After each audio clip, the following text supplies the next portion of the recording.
சந்தோஷமாக இருங்கள். சமாதான பிரபு உங்களுக்குள் இருக்கிறார். நமக்கொரு பாலகன் பிறந்தார், நமக்கொரு குமாரன் கொடுக்கப்பட்டார்.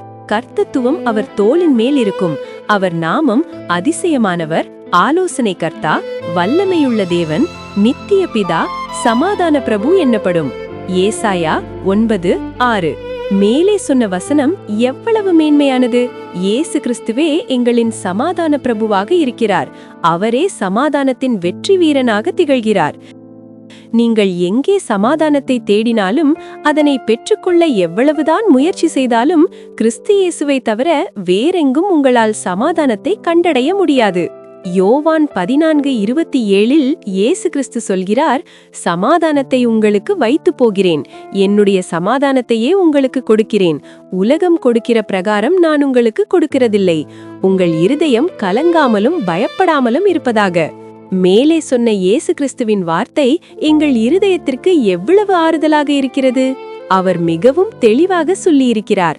எந்த சூழ்நிலையிலும் எங்களுடைய இருதயத்தை கலங்குவதற்கோ பயப்படுவதற்கோ இடம் கொடுக்க கூடாது. ஏனென்றால் உங்கள் வாழ்வை அவர் தம்முடைய சமாதானத்தினால் நிரப்பியுள்ளார். இங்கே இவர் சொன்ன சமாதானம் வெறும் அமைதியாகவும் தொந்தரவு இல்லாமலும் இருக்கும் சூழ்நிலையை அல்ல, மாறாக எந்தவித குழப்பமும் இல்லாத சமாதானமும் செழிப்புடன் கூடிய முழுமையான இளைப்பாறுதலுமே அவர் உங்களுக்கு தந்திருக்கிறார். மேலே சொன்ன வசனத்திலே இயேசு கிறிஸ்து என்னுடைய சமாதானத்தை உங்களுக்கு எதிர்காலத்திலே தருவேன் என்று சொல்லவில்லை, மாறாக என்னுடைய சமாதானத்தை உங்களுக்கு ஏற்கனவே தந்துவிட்டேன் என்று சொல்லியிருக்கிறார். அந்த சமாதானம் இப்பொழுதே எங்களிடம் இருக்கிறது. என்றும் நிலைத்திருக்கிற சமாதானத்தையும் சந்தோஷத்தையும் மற்றும் களிப்பையும் எந்த அரசாங்கத்தாலோ உலகத்தாலோ எங்கள் குடும்பத்தாலோ நண்பர்களாலோ தர முடியாது. மாறாக கர்த்தராகிய இயேசுவே இவற்றை தரவல்லவராக இருக்கிறார். உங்களுடைய வாழ்விலே என்னதான் நடந்தாலும் எதற்கும் கலங்காமல் இருங்கள். முழு நம்பிக்கையோடு இருங்கள். ஏனென்றால் சமாதானத்தின் பிரபுவே உங்களுக்குள் இருக்கிறார்.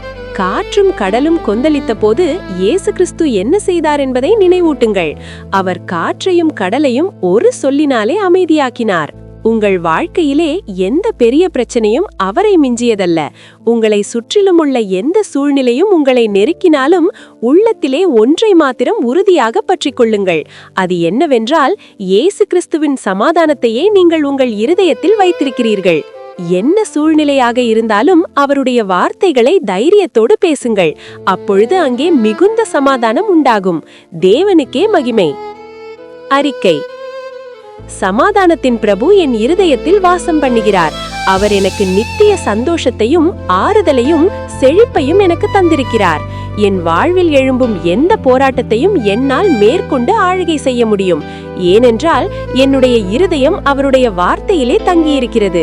என்னுடைய பாதையிலே வர வர வெளிச்சம் பிரகாசித்து ஒரு பரிபூரணமான பட்ட பகலை போல என் வாழ்வு ஒளிர் வீசுகிறது. என்னுடைய வெற்றிகள் என்றுமே உறுதிப்படுத்தப்பட்டிருக்கிறது.